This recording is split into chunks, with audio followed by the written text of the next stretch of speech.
Bibir sumbing atau celah bibir dan langit-langit atau CLB merupakan bukaan atau belahan yang terjadi pada bibir bagian atas, langit-langit mulut atau keduanya. Di Indonesia, jumlah kasus kelahiran bayi dengan kelainan bibir sumbing atau celah bibir dan langit-langit masih tinggi. Berdasarkan data yang dihimpun oleh Kementerian Kesehatan Republik Indonesia, angka kelahiran bayi dengan celah bibir dan langit-langit mencapai 7.500 anak per tahunnya. Hal ini menjadi permasalahan karena kelainan ini tidak hanya mempengaruhi fisik tetapi juga psikis dan perkembangan kognitif anak. Direktur Rumah Sakit Gigi dan Mulut Pendidikan RSGMP Universitas Hasanuddin, Dr. Gigi Andi Tajrin MKes SPBMM Subspesialis COM Konsultan, menyebut jika kelahiran bayi dengan bibir sumbing disebabkan karena dua faktor utama, yakni faktor genetik dan faktor lingkungan, sehingga kelainan ini disebut multifaktorial.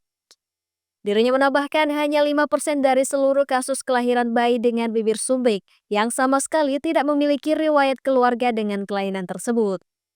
Faktor genetik tersebut jika ditambah dengan faktor lingkungan ibu hamil, seperti terjadinya trauma atau benturan, kurangnya zat gizi, serta adanya interaksi dengan zat-zat logam berat, maka akan menyebabkan kelainan bibir sumbing pada janin yang ada dalam kandungan. Kekurangan zat gizi yang dimaksud adalah kurangnya asam folat.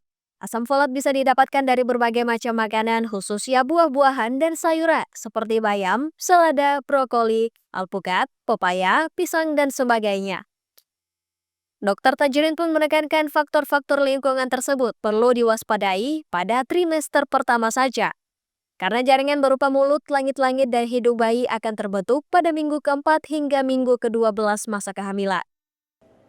Dia hamil trimester pertama, kalau dikontrol betul, jangan sampai ada trauma, misalnya benturan, dia jatuh, ya, dia tidak meminum obat-obatan yang menyebabkan terjadinya bibir sumbing, ya, dia terpenuhi gizinya dengan baik, ya, insya Allah tidak akan terjadi bibir sumbing. Karena trimester pertama itu mulai dari minggu kedua sampai minggu ke-12 itu adalah proses pembentukan jaringan bibir, langit-langit dan hidung. Nah, jadi bibir, langit-langit dan hidung. Kalau yang lain kan masing-masing ada minggunya kan dibentuk kan, tangan, kepala dan seterusnya. Nah, untuk yang bibir, langit-langit dan hidung itu dia antara minggu kedua sampai minggu keempat sampai minggu ke-12. Jadi pada saat itu tidak boleh sama sekali terjadi interaksi antara lingkungan dan genetik.